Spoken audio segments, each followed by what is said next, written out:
Lo mejor que le podemos dar a nuestros hijos y nietos es una ciudad limpia, organizada y segura, con espacios para el sano esparcimiento.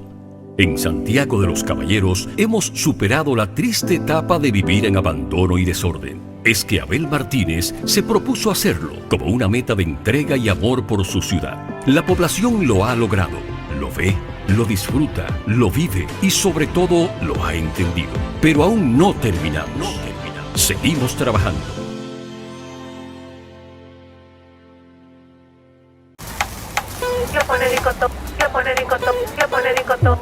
Baldón, mi reina sabrosa, yo te quiero, tú me llenas. De día, de noche, tú siempre estás buena. Baldón, la reina del sabor. Cuando me ataque el hambre, tú eres la mejor. Baldón, la reina del sabor. Esa es mi mayonesa y lo pone ricotón. Mi reina cremosa, yo te quiero, tú me llenas. Tú me vuelves loco, tú siempre estás buena. Baldón, la reina del sabor. Cuando me ataque el hambre, lo pone ricotón. Mayonesa Baldón. Sí, la reina del sabor. Mayonesa Baldón. Mayonesa Baldón, la reina del sabor. Dar el primer paso nunca ha sido fácil, pero la historia la escriben quienes se unen a los procesos transformadores, impactando la vida de las personas en el trayecto. Este es el momento para que te unas a la conformación de los colegios electorales y hagamos un proceso histórico en favor de la democracia. Nuestra democracia. Para más información, accede a nuestro portal jce.gov.do. Junta Central Electoral. Garantía de identidad y democracia. MB y Reyes, asesores de seguros. Nelson Reyes y Yomara Barrero, profesionales altamente capacitados para orientarte en la obtención de tu seguro. Servicios que ofrecemos: seguros de salud local e internacional, seguros de personas, seguros de automóviles, seguros de propiedades, seguros técnicos, transportes diversos, finanzas. Comunícate con nosotros a través de Facebook, Asesores de Seguros MB y Reyes. En Instagram, Asesores MB y Reyes. En WhatsApp, 829-851-0638. Y tenemos nuestros correos electrónicos: mbasesoresdeseguros1@gmail.com y segurosnelsonreyes@hotmail.com. No pagas a su mujer.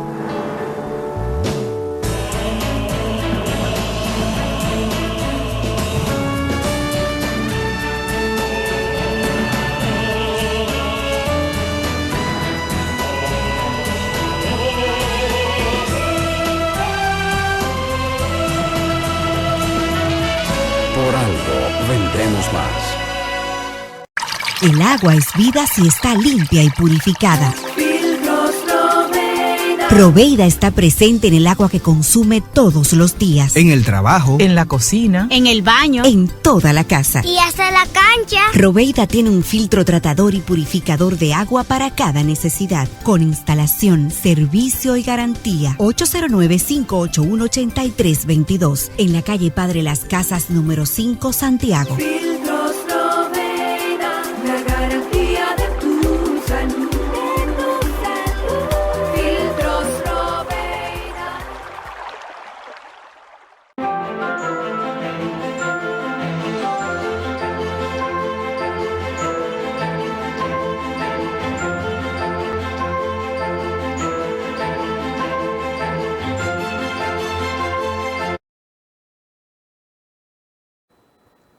Saludos, amigas y amigas televidentes de nuestro espacio Abogado, Justicia y Sociedad. Bienvenidos una vez más a esta edición que se hace a través de la magia de la televisión. Siempre tratamos temas sumamente importantes, tópicos esenciales con relación a lo que es el quehacer jurídico. Siempre estamos a la vanguardia con relación a los entrevistados, a los temas a tratar, que son sumamente de importancia y muy esperados por todos ustedes. Hoy vamos a hablar con relación a un elemento muy central, muy neurálgico de lo que es el proceso en los tribunales, la sentencia. La sentencia y todo lo que se deriva de esta importante categoría que matiza mucho a lo que es la audiencia, lo que es el proceso en sí, tanto lo penal, lo civil, como lo comercial, en todas las áreas, en todos los aspectos, juega un papel importante y preponderante. Como siempre, nos acompaña el directo y querido amigo y muy besado magistrado, profesor Manuel Cueva. Monsieur, gracias, monsieur. Saludos, Saludo. Bienvenido como siempre. Así es, monsieur. Sí, Bueno, estamos sí. vivos por la gracia del Todopoderoso. Usted siempre empieza con una importante plegaria al Señor. Sí, porque hay que iniciar con un buen pie, como se dice, ¿verdad que sí, monsieur? Sí. Bien, la palabra de hoy está tomada del Santo Evangelio según San Lucas. En aquel tiempo Jesús dijo a sus discípulos: es inevitable que sucedan escándalos, pero ay del que los provoca. Al que escandaliza a uno de estos pequeños, más se le valdría que le encajara en el cuello una piedra de molino y lo arrojasen al mar. Tened cuidado. Si tu hermano te ofende, repréndelo. Si se arrepiente, perdónalo. Si te ofende 7 veces en un día y 7 veces vuelve a decirte lo siento, ¿lo perdonarás? Los apóstoles le pidieron al Señor: aumentanos la fe. El Señor contestó: si tuvierais fe como un granito de mostaza, diríais a esa morera: arráncate de raíz y plántate en el mar, y os obedecería. Palabra del Señor. Te alabamos a ti, Señor Jesús. Bueno, Mesías, hoy nos invita el Señor a tener fe. Mire cómo los discípulos le dijeron a Jesús: aumentanos la fe. ¿Y qué le dijo él? Si tuvierais fe como un granito de mostaza, le diría a esa morera: arráncate, y ella se arrancaría de raíz. Por eso es la fe. Sí, la fe. Pero como no tenían fe, no podían hacer eso. Era incrédulo. Sí, entonces el Señor nos invita a tener fe. Bueno, Decía aquí a tu disposición. entrando ya en materia, magistrado, vamos a hablar con relación a la sentencia. Primeramente, vamos a entrar a un marco definitorio de lo que es esta categoría y a la vez vamos a seguir definiendo otros aspectos importantes. Adelante, magistrado. Sí. Bien, hoy vamos a hablar acerca de la sentencia. Bueno, ¿cómo podemos definir lo que es la sentencia? Bueno, hay varias definiciones. Pero la definición más corta, más sencilla, es una resolución de un juez o de un tribunal a la cual le pone fin a un litigio o a un proceso. Eso es lo que abarca lo que es la sentencia per se. Bueno, y cuando un tribunal dicta una sentencia absolutoria, ¿a qué se refiere en este caso? Bien, cuando el tribunal dicta sentencia absolutoria a favor del imputado, no en contra, sino a favor del imputado, tenemos que cuando no se haya individualizado el imputado o que el imputado no ha cometido los ilícitos penales, el Código en su artículo 337 del Código Procesal Penal expresa que cuando el Ministerio Público o el querellante solicitan lo que es la absolución, cosa que nunca yo la he visto, pero está establecido en el Código. También cuando el Ministerio Público no prueba más allá de toda duda razonable que él ha cometido los ilícitos penales. Entonces los jueces, en virtud de lo que es el artículo, los jueces si estamos en un tribunal colegiado, en virtud del artículo 337 del Código Procesal Penal, dictan sentencia absolutoria a favor del imputado. Pero miren la particularidad que tiene este artículo, Messier, que dice que inmediatamente los jueces dictan sentencia absolutoria, el imputado es puesto en libertad desde la sala de audiencia. Pero oigan lo que dice este artículo en su parte infin. Previo, el Ministerio Público tiene que llevar consigo si el imputado tiene otros procesos penales que están pendientes. Cosa que no se da, Messier. Una cosa lo que establece la ley y otra cosa la práctica. ¿Usted sabe por qué no se da eso? Por la falta de personal. Porque lo que significa es que cuando vamos a un proceso penal, ya el Ministerio Público tiene que tener a mano si ese individuo tiene otro proceso pendiente con la justicia. Porque si tiene otro proceso pendiente, entonces va a quedar sujeto a ese caso. Pero el Código establece que desde la misma sala de audiencia, cosa que es imposible, Messier. Se parece mucho a una sentencia pura y simple. Así es, monsieur. Entonces, magistrado, en ese mismo tenor, entonces, ¿y qué diferencia hay entre la sentencia condenatoria y la sentencia absolutoria? ¿Qué diferencia hay? Sí, hay una diferencia abismal del cielo a la tierra, Sí, monsieur. sí, Muy abismal. mucha diferencia. Porque en el proceso penal, aquí el agua tiene 2 grados. O es fría o es caliente. Aquí no hay agua tibia. No, aquí no hay término No, medio. No. ¿Es sí O no? es absolutoria o es condenatoria. sí. Una de las dos. Sí. Entonces, cuando hablamos de sentencia condenatoria, lo que significa es que el Ministerio Público ha probado más allá de toda duda razonable que el imputado ha cometido los ilícitos penales. En ese sentido, la presunción de inocencia Sí. que estaba revestido el imputado en virtud de lo que establece el artículo 14 del Código Procesal Penal, quedó destruida a través de la acusación, porque le probó más allá de toda duda razonable que él cometió los ilícitos penales, de acuerdo con los artículos 338 del Código Procesal Penal.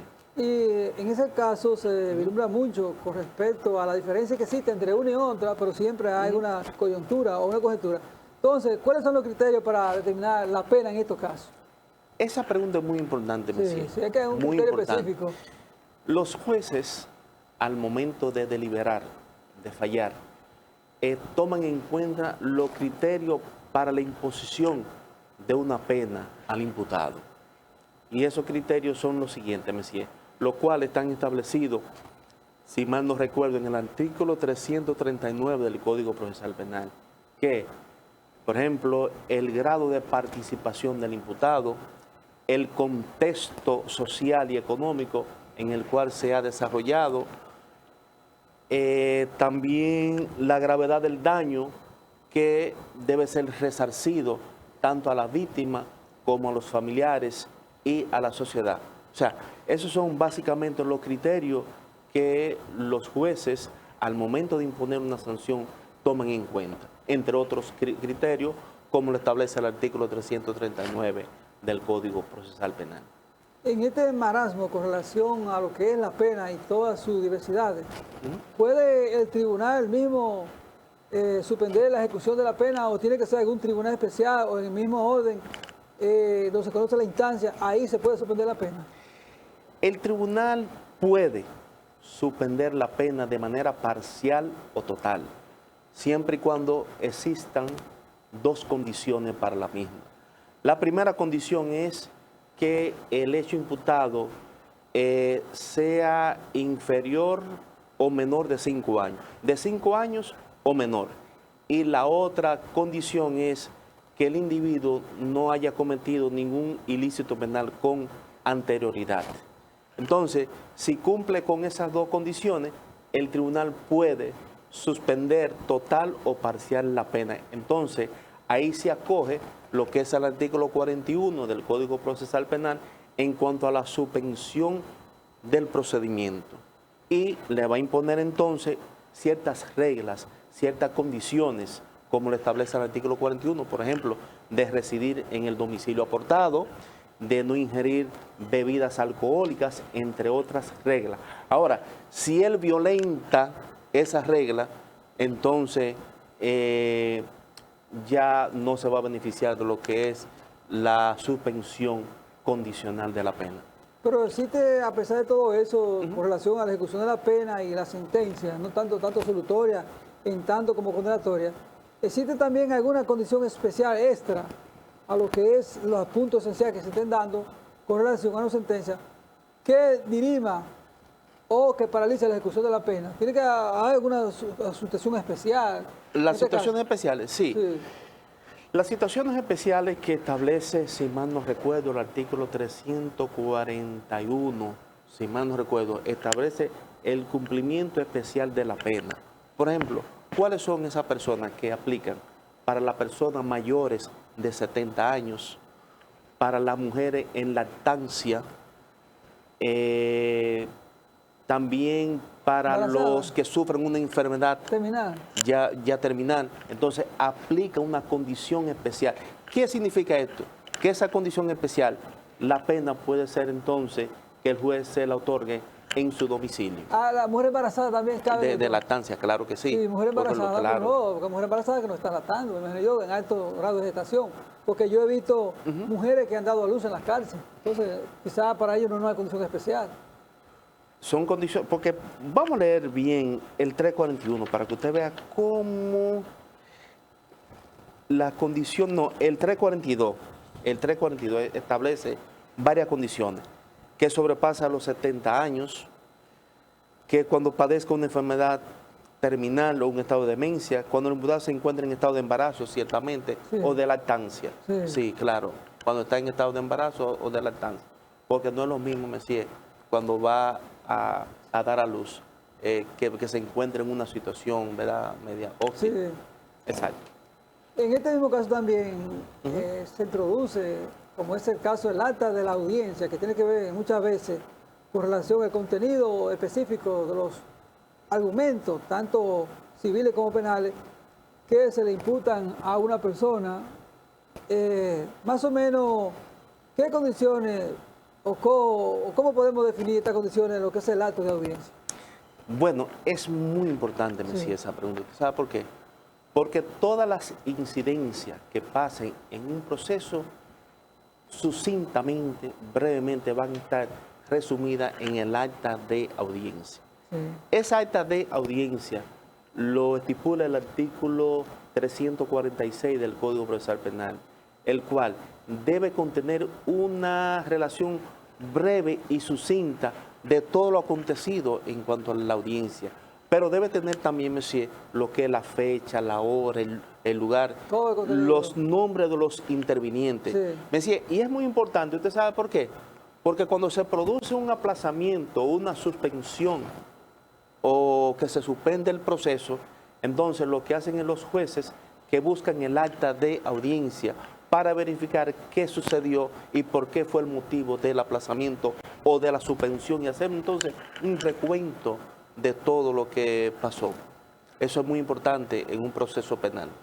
Hay un aspecto muy importante en la audiencia que puede inclinar a favor o en contra cómo se dé el proceso, tanto en civil o penal, en otros aspectos, que es un hecho, un tema muy dirimido por los jueces, que es el caso de la prueba. Entonces, en estas condiciones, ¿cómo los jueces valoran la prueba? Porque me imagino yo que aquí es la parte esencial, la parte neurálgica, la parte central, donde se circunscribe la esencia misma de lo que es un juicio, como comúnmente la gente le llama a los procesos, a la audiencia. Entonces, los jueces, muchas veces tanto colegiados, puede ser, o tanto individual, tienen la condición y la facultad para valorar la prueba. Me imagino yo que en este caso se asesorarían de personas en lo que tienen conocimiento de causa para... Correcto. Para entonces, sí, en esa valoración de las pruebas, que es uno de los puntos más importantes que tiene el proceso penal. Sí. ¿Usted sabe por qué? Sí. Porque si en la valoración de las pruebas no le da el valor que requiere esa prueba, puede acarrear entonces con una sentencia absolutoria. Y si le da un valor, si cumple con las formalidades de la ley, entonces puede acarrear entonces con una sentencia condenatoria en contra del imputado.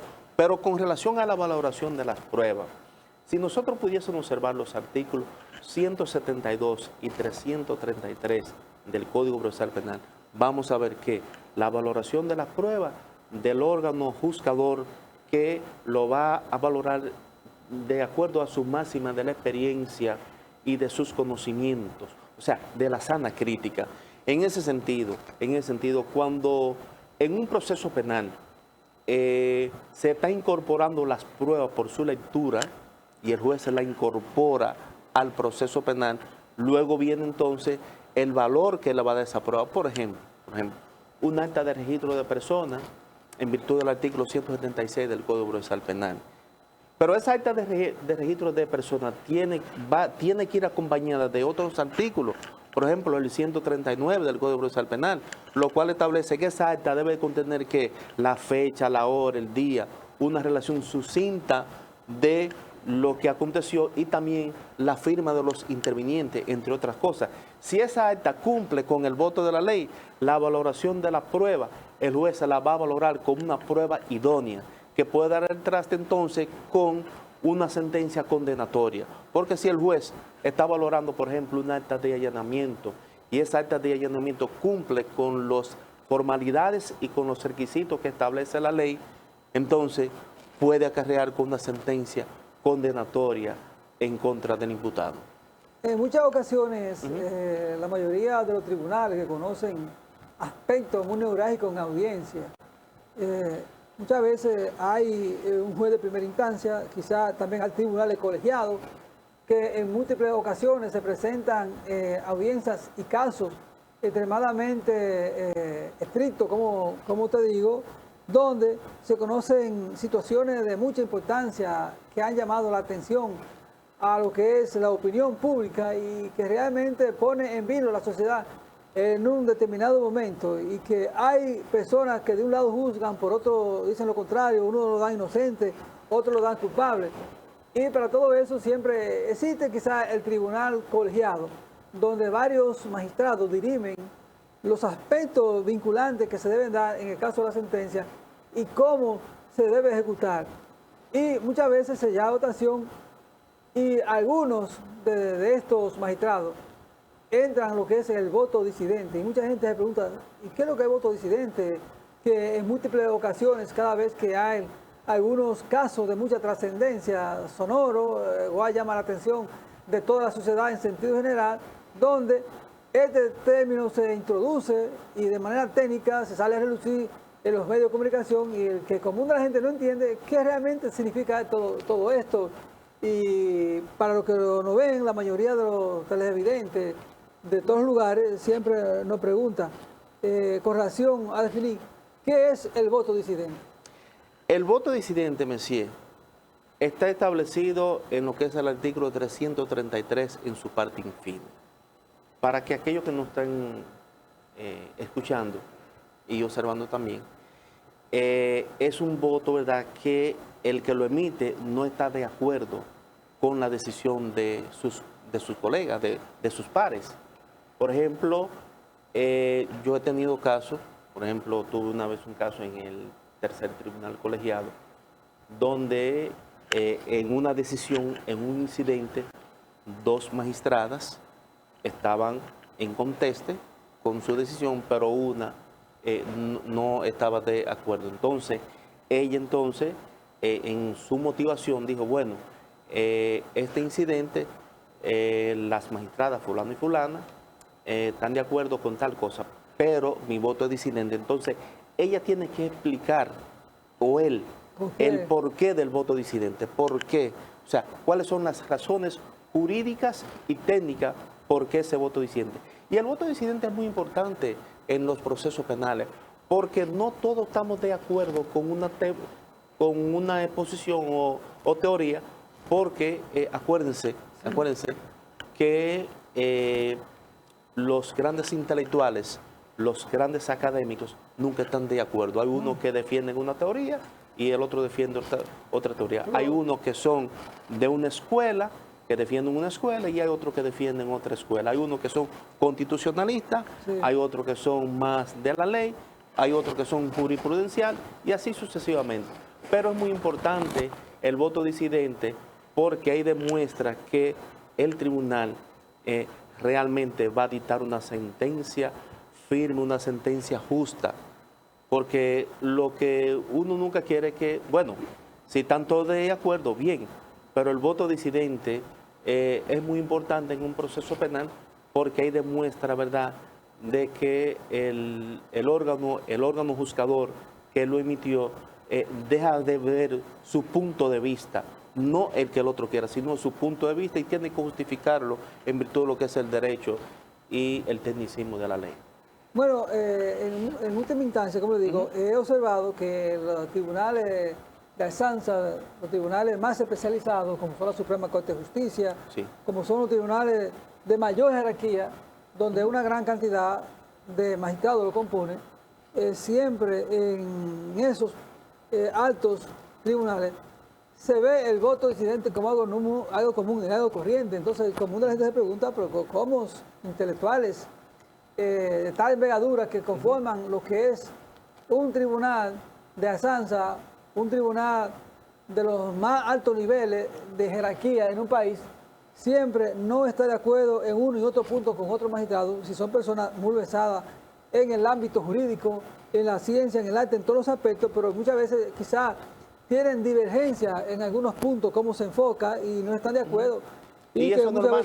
Eso es normal en los seres humanos. Por eso yo veo que la mayoría de esos tribunales de los países desarrollados, siempre la clase dominante y los que están en el poder ostentando, quieren poner un magistrado que determina o que sigue una determinada corriente. Y muchas veces hay choques de corriente, de opiniones, así es, de planteamiento en lo que son estos tribunales. Y muchas veces las sentencias están quizás apegadas a formas de vida o acciones donde la sociedad espera que por lo menos esté, porque muchas veces se toma a favor de lo que es la mayoría, porque la mayoría escoge. Y muchos de los tribunales son escogidos por la clase política, a pesar que se hacen todos los, ¿cómo te digo?, todos los parámetros y todos los requerimientos posibles para elegir un tribunal, siempre esta actividad permea muchas veces la voluntad y así las ideas esenciales de algunos de los magistrados que tienen que incidir, que tienen que imponer un criterio con relación a un asunto sucedido. Messi, escúchame que te interrumpa. Un amigo mío de gran experiencia en el área de derecho, maestro del derecho, dice, bueno, lo que pasa es que el Código Procesal Penal no se aplica tal y cual en cada tribunal. Parecería como que en cada tribunal hay un código. No, lo que pasa es que hay un criterio. Hay un tribunal que tiene un criterio quizá muy diferente al otro, pero todos se van a abocar a lo que son las leyes.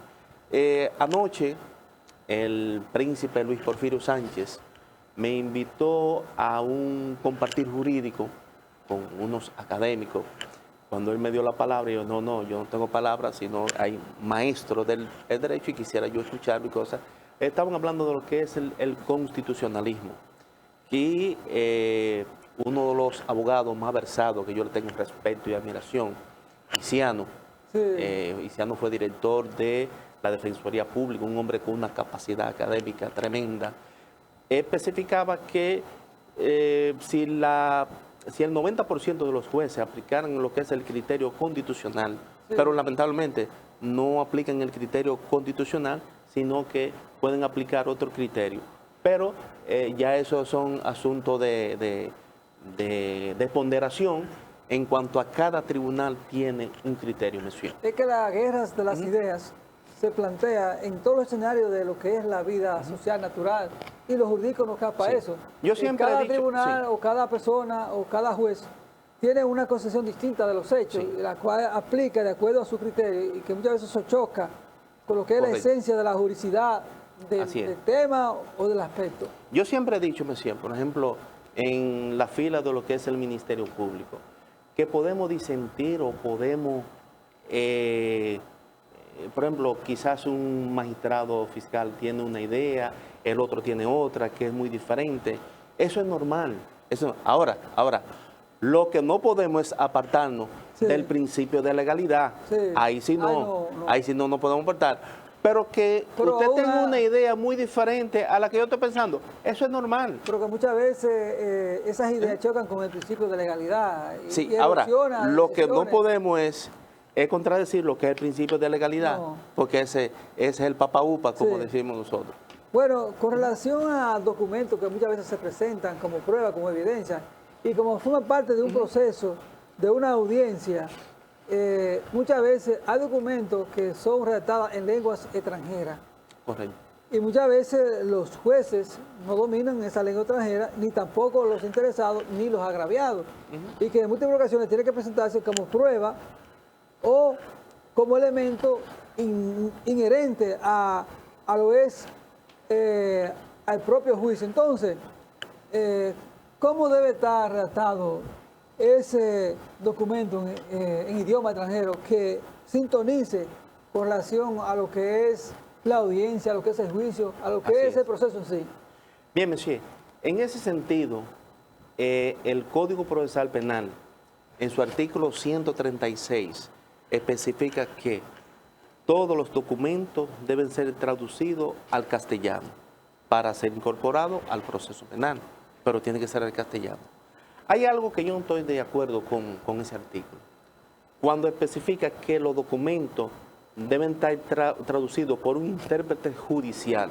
No es intérprete judicial, es un traductor judicial. Traductor judicial. Porque intérprete judicial es muy diferente a lo que es un traductor. El intérprete está en la audiencia. Sí, no, porque el intérprete es oral. Sí, oral. Más adelante, si usted quiere, vamos a tocar ese tema, o si no lo tocamos ahora, porque hay una diferencia entre uno y otro. Sí.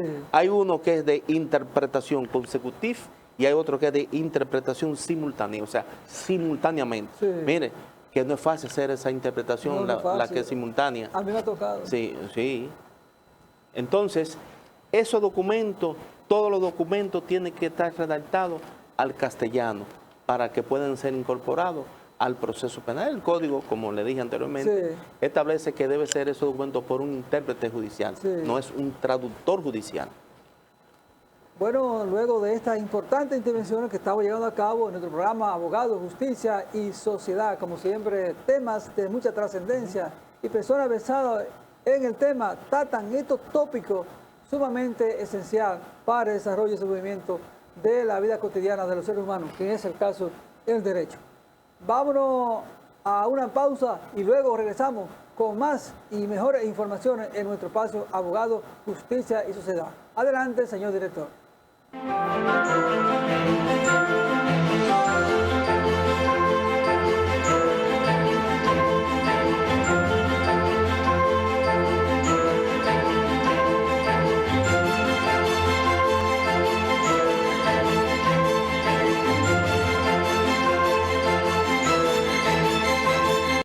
Lo mejor que le podemos dar a nuestros hijos y nietos es una ciudad limpia, organizada y segura, con espacios para el sano esparcimiento.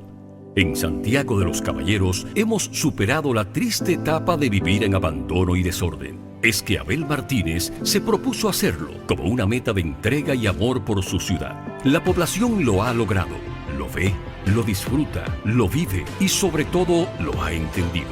Pero aún no terminamos. Seguimos trabajando.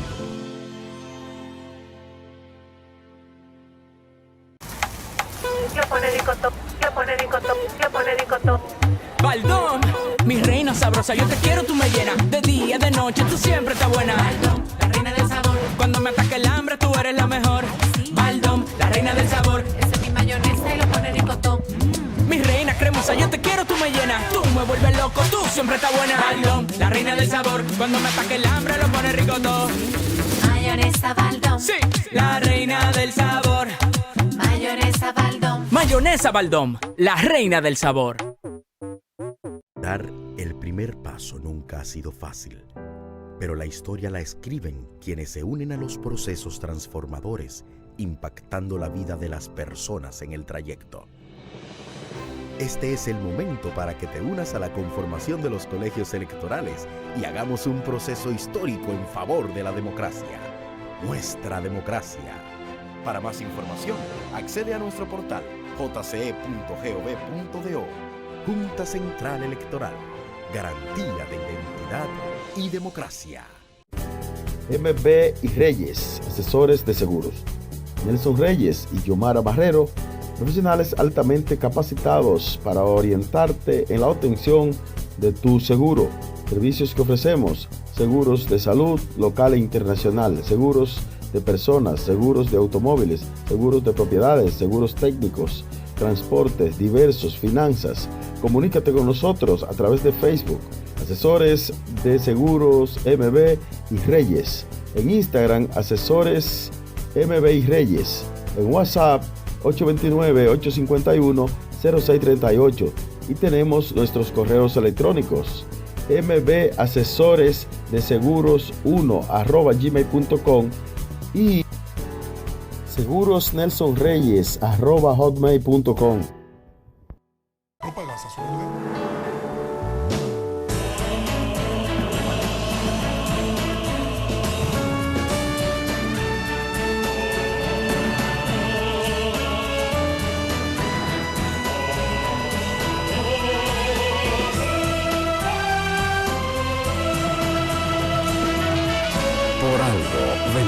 más.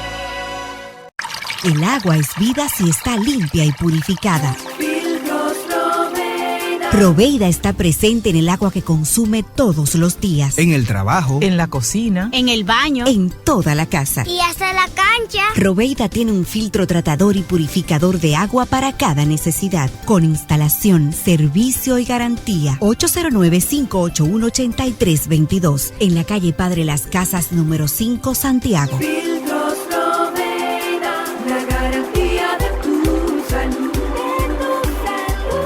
Filtros Loveira.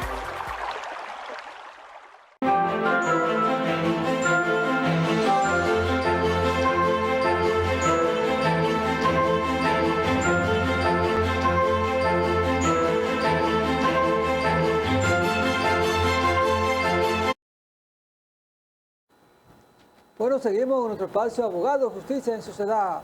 En esta segunda parte, como siempre, el magistrado Manuel Cueva tratando temas trascendentales en el área jurídica, señores, en lo que es nuestra cotidianidad. Mucha gente observándonos, viendo nuestro programa que se transmite por varios canales los fines de semana. Magistrado Cueva, seguimos entonces tratando algunos temas importante. Habíamos definido la diferencia entre intérprete judicial y traductor judicial, en este caso ya habíamos hablado de esto. Entonces, vamos a hablar cuáles son los requisitos para esto, para el intérprete judicial. Mire, anteriormente, la ley 821 sobre organización judicial, en su artículo 100, establecía que los intérpretes judiciales son nombrados por el Poder Ejecutivo. Pero ¿qué pasa? Que luego vino una modificación a ese artículo y la ley de carrera del Poder Judicial, si mal no recuerdo, en el artículo 80 establece que los intérpretes judiciales son nombrados ahora por la Suprema Corte de Justicia. Quien está aquí hablando, hubo una vez que yo solicité para ser intérprete judicial, porque me encanta, me fascina esa materia de ser intérprete en idiomas, especialmente en francés. Pero ¿qué pasa? Que por mi condición de Ministerio Público, yo no podía, porque entonces ya yo iba a estar nombrado por otra institución que es la Suprema Corte de Justicia, porque es la Suprema Corte de Justicia que designa a los intérpretes judiciales en virtud de lo que establece el artículo 80 de su carrera judicial. Entonces, ¿qué resulta? Para ser intérprete se necesita una calidad habilitante, tener conocimiento de lo que es la lengua, pero para ser intérprete, ¿Lo que tenés un título? bueno, un título o capacidad. Sí. Tenga la capacidad, por ejemplo, en la langue cible, o sea, conocer de lo que es la lengua extranjera que va a ser de intérprete. Entonces, ¿qué resulta? Que hay una diferencia muy marcada en lo que es los intérpretes judiciales y el traductor judicial. Muchas veces los tribunales confunden y dicen, vamos a aplazar la presente audiencia a los fines de nombrar a un traductor. No es traductor, es un intérprete judicial. ¿Usted sabe por qué? Porque el traductor lo que se va a basar es en traducir los documentos, que lo puede hacer desde la casa. Para un intérprete judicial, lo que significa es que del lenguaje oral, para que aquellos que nos estén observando, va a ser la interpretación oralmente. Entonces, aquello es de manera escrita, pero este es de manera oral. Sí, de manera oral. Pero entonces, en los intérpretes judiciales existen dos clases de intérpretes que son consecutif y simultáneo. O sea, consecutivo y simultáneo. Sí. El simultáneo es un poco más difícil, no es que es difícil, porque hay que conocer a profundidad la lengua, porque al momento de que el individuo está hablando, tiene que traducir. Sí. Ese es el simultáneo. Ahora, el otro es muy diferente porque cuando el individuo habla, entonces luego que habla el intérprete judicial. Entonces, el simultáneo es un poco, su técnica para la interpretación es más rigurosa por la situación, o sea, de que se da. Pero los intérpretes judiciales son una pieza muy elemental en el proceso penal. Inclusive, una audiencia no puede pasar sin el intérprete judicial en caso de que lo requiera. ¿Por qué? Porque se le está violentando lo que es el sagrado derecho de defensa que tiene esa persona, de conocer de qué se le está procesando. Y si no entiende el idioma español, los jueces no pueden conocer una audiencia, ni mucho menos dar una sentencia sin la asistencia del intérprete y de los demás agentes que conlleva el proceso penal. Pero, en definitiva, los intérpretes judiciales en la actualidad son una pieza muy vital y muy esencial en el proceso penal. Pero tiene que estar avalado por un organismo judicial que le dé esa premonición para que él sea intérprete judicial, porque simplemente... No, lo que pasa es que los intérpretes judiciales son nombrados por la Suprema Corte de Justicia. Sí, sí. La Suprema, que yo recuerdo en aquella ocasión, hace una convocatoria para los intérpretes judiciales. Exacto, entonces usted va y deposita el currículo en Santo Domingo y de ahí lo llaman, entonces de ahí toman 2 exámenes, uno teórico y otro práctico. Entonces ya no era como antes, que antes usted tenía que dominar varios idiomas. No. Uno específico. Con uno específico, pero que lo domine bien. Sí. Que lo domine bien, porque acuérdese que lo que va a ser una función es muy delicada ante los procesos penales. Sí. Pero es la Suprema Corte de Justicia quien nombra a los intérpretes judiciales. Bueno, en otro aspecto, ya hemos tratado muchos temas con relación a lo que son las audiencias para los intérpretes. Hay otros aspectos que no nos debe quedársenos, que es sobre la prisión preventiva. ¿Cuándo cesa la prisión preventiva? Porque hay muchas personas que en muchos casos son acusados de hechos graves, flagrantes, y que muchas veces guardan prisión y este individuo sale de la prisión preventiva, muchas veces crea conjetura en la sociedad, una persona que eso está mal para la justicia, que vive cuestionando, sin embargo el individuo sale. Entonces, ¿qué condiciones se dé para que ese individuo salga de la cárcel? Así es. Si no es porque estamos aquí en presencia, le diera hasta la mano. ¿Usted sabe por qué? Excelente pregunta, porque muchas personas que nos están escuchando ahora se van a dar cuenta que esa pregunta, Messi, vale oro, esa que usted hizo. ¿Usted sabe por qué? Porque la ciudadanía interpreta otra situación, que no es la del derecho. No. Que no es la del derecho. Vamos a ver. Cuando la defensa técnica del imputado introduce lo que es el cese de prisión preventiva, ya que ha rebasado el plazo máximo de duración de 12 meses. Señores, tenemos que concluir con la siguiente manera. Es que esto no es populismo, esto es ley.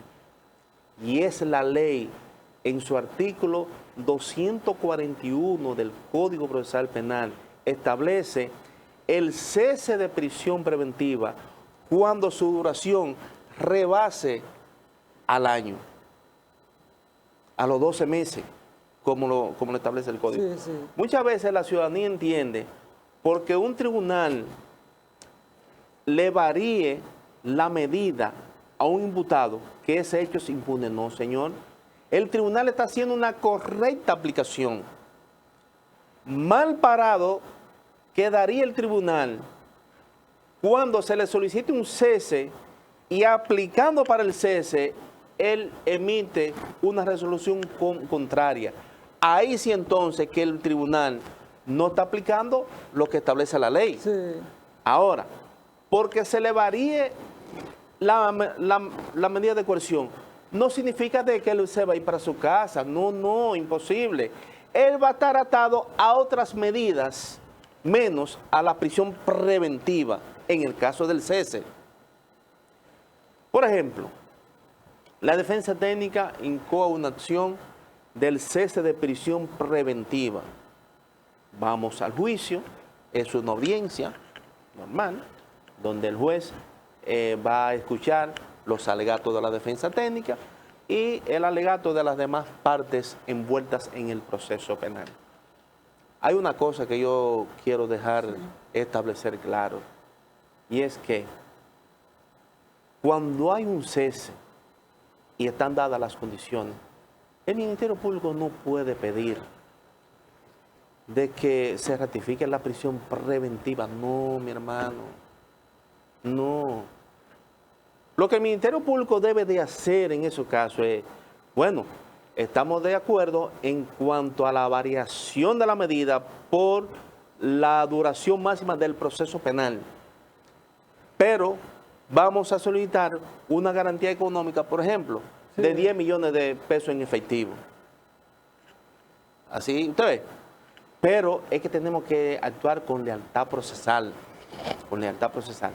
Entonces, cuando la ciudadanía observa que a un imputado se le ha variado lo que es la prisión preventiva por el cese, porque ha superado el plazo máximo de la duración del proceso, como lo acuerda el 241, no es que le están dando un vicio de que ese imputado va a estar en la calle, no, él va a estar sujeto a otras medidas menos a la prisión preventiva.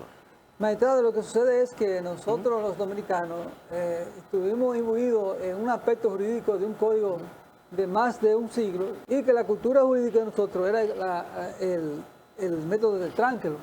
Así es. Y que en muchas después hablamos. Y que en muchas ocasiones se cometían algunas arbitrariedades, pero al haber un cambio, haber un código más garantista, la gente común y corriente no entiende que estos cambios tan bruscos que se dieron, así es, en que esta garantía favorece muchas veces al reo, pero eso quiere decir que él no va a quedar libre en determinado momento, sino que el proceso continúa. Continúa. Entonces, y que es variada por otra medida. Otra medida. Que va a estar, va a estar sujeto a otras medidas menos a la prisión preventiva.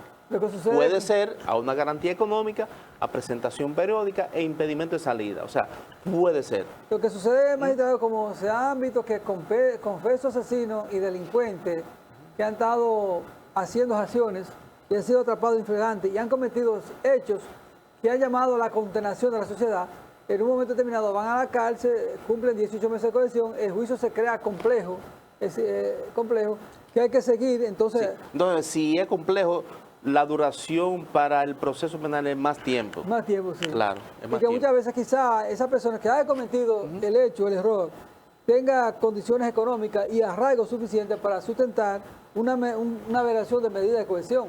La gente cree que la persona va a quedar en este momento libre de todo cargo. Sin embargo, el proceso sigue y puede ser condenado más instancia. Claro que sí, claro. Aún siendo un confeso de los hechos que se le imputan y declarándose culpable. Así es. Eso es una situación que la gente común y corriente la ve como que algo más de la justicia. Sí, sí. Y el culpa le tira, a los jueces le tiran... Esos fueron los jueces, los fiscales. Los fiscales, sí. Que soltaron ese hombre. Sí, vale.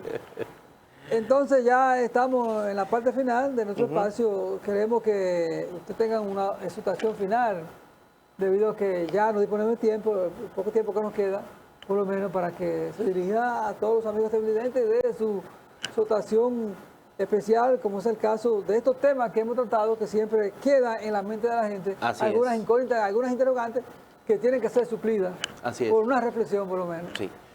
Bien, la reflexión que podemos dar es educarse, conocer sus derechos fundamentales para que ninguna autoridad, nadie se lo viole. Porque un pueblo que esté educado es difícil, ¿verdad?, de que se le vulneren sus derechos. Por ejemplo, cuando usted está en la calle, usted dice, no, mira, el derecho mío es este, el derecho tuyo es este. O sea, cuando un ciudadano, y yo creo que ya la ciudadanía está empoderada, ya la gente hasta conoce sus derechos. Inclusive, una vez yo fui a un centro penitenciario y, óigame, y los mismos presos hasta conocen de muchos artículos. Es más, Sí. que uno de ellos me dejó hasta sorprendido porque me dijo, mira, mis derechos son tal y tal, el artículo tal, mira esto, qué resolución. O sea, que están empoderados en cuanto a la educación. Y exhortarle a que siempre, ¿verdad?, estudiar y escuchar también lo que no pueden estudiar, o sea, que escuchar las orientaciones, las sabias orientaciones de los maestros del derecho. Bueno, nos vamos, llegamos a la parte final de nuestro espacio, Abogados, Justicia y Sociedad. Esperar la próxima semana estar aquí con todos ustedes en una edición más, tratando temas neurálgicos y trascendental en el área de la jurídica. Quien les habla, Miguel Taveras Bejarán, conjuntamente con el magistrado Manuel Cora. Nos despedimos. Hasta la próxima. A la próxima.